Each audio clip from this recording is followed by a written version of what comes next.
guys, welcome back to Bellyacre's Kitchen. This is a really quick throw together supper because you guys, it's already almost 9 o'clock. It's 10 minutes till, but it's summer and so it does not get dark early, so we stay outside as long as possible. But you guys, so exciting. We harvested our first Peter Pan squash. Now I have always grown the patty pan squash. Apparently it's pretty much the same thing. I think they're just maybe a little bit thicker, but I've had a lot of people ask, well, what do you do with a Peter Pan or a patty pan squash? So I'm going to show you guys a recipe today of how I like to cook some squash. Now I do like to cut this into spears and pickle it because it holds, because it's that thicker skin squash, so it holds the integrity of the crunch a lot better. But I don't have my tripod in here, so we are improvising. But I've got my skillet on. Yes, making sure. I've got my skillet on. I've already made tortillas, so let's go ahead and do this dish. So I just cut it up. This one probably could have been stayed on this plant a little bit longer, because if you look here, whenever I cut it, it does have still some green, but it will be okay. It is a thicker type of squash, a little bit more like a winter squash than a summer squash, so it's kind of tougher skin than say a zucchini or a crook neck or straight neck yellow squash. So I just cut it into little cubes like you would a potato, and then I just cut this off. This is the stem, obviously, and I'm going to cut it down kind of small because I do want it to cook quickly, because like I said, we are eating supper very late. I know I've heard people say that is insane to eat supper so late, but you know, it's really hard to quit when you kind of got a groove outside and then you have to come in and make supper. I do like to make things in the crock pot a lot during the summer because of this, but sometimes time gets away from me. Now I did make a chicken in the crock pot yesterday, a chicken from our farm. I went ahead and cooked it with salt, pepper, garlic, onion powder, and that was it. Like, I didn't put any certain spices on it because I wanted to be able to use it for different things. So I am going to use some of that chicken tonight. And I did make flour tortillas tonight because this is one of those dishes that if you're Hispanic or been around Hispanics, you're going to want to eat this with some flour tortillas. You know, the flour tortilla becomes your spoon. Who needs spoons or forks? You're going to eat this up. It's kind of soupy and delicious.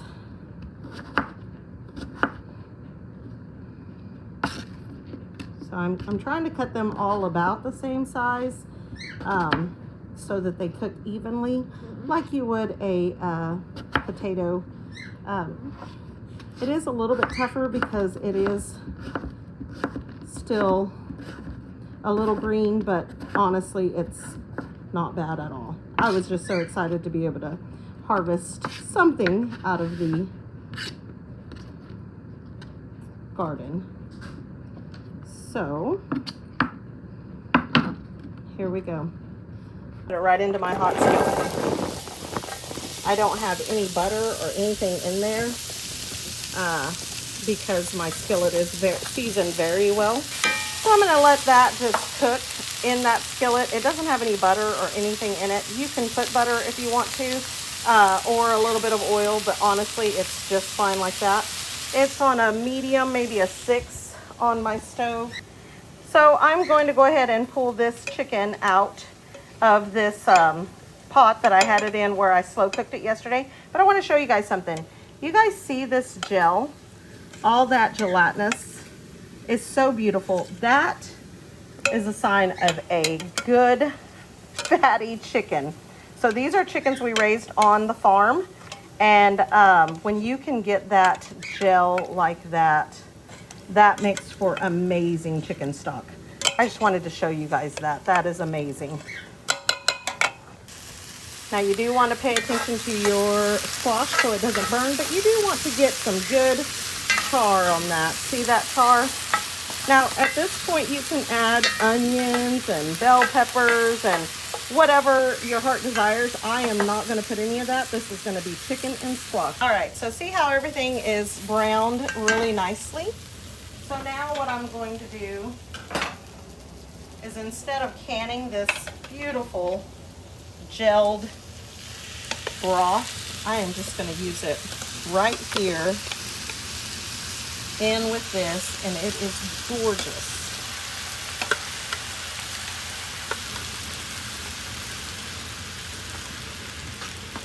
See how it'll just kind of fall apart in there? It is beautiful. And that is chicken broth right there. Smells amazing. It already smells good.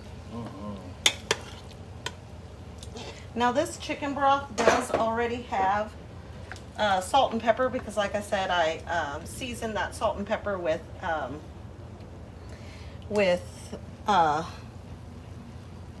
I seasoned that chicken with salt and pepper. If you look at this and you're thinking, look, that's gross, it turned black. It did not. It is just translucent. It's see-through. So you're seeing the bottom of the pan right there, but see that?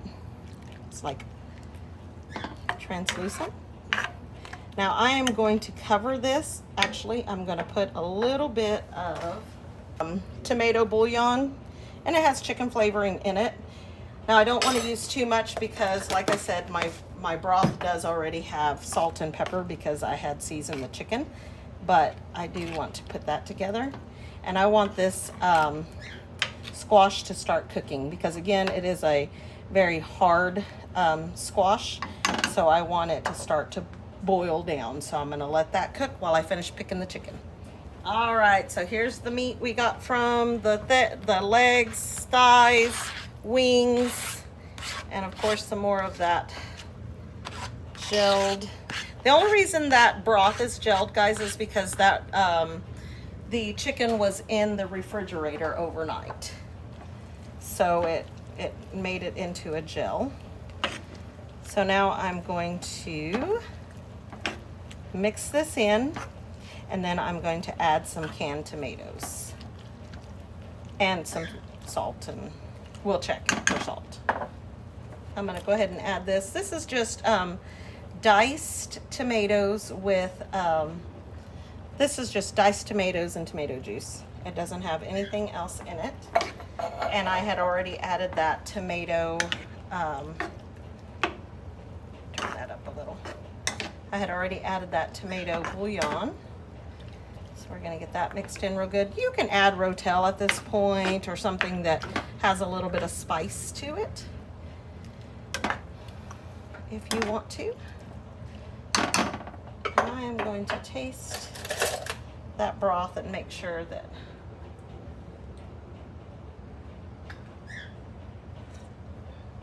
oh yeah, it has plenty of everything. I am going to add a little bit of cumin to this, and probably some garlic powder. Right, so I'm doing a little bit of onion powder. Like, that bouillon has a lot of these flavors already in it, but it just, to me, felt like it needed a little more. So I'm going to do some cumin. That didn't sound good. Smoked the dog, didn't it? And some garlic.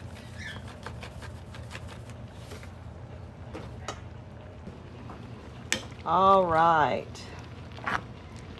So I'm going to taste that again, and then it shouldn't take very long, because if you'll notice, these the squash is already becoming translucent, just a little bit clear. So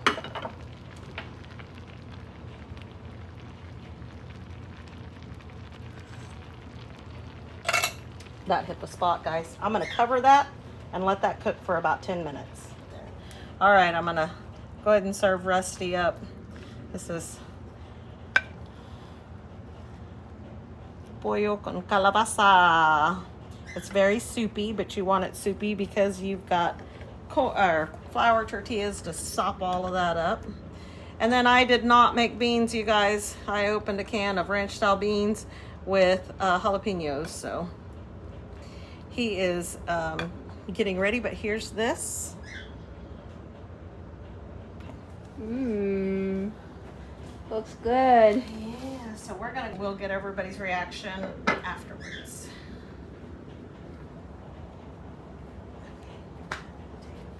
All right, first of all, sir, how are you supposed to eat that?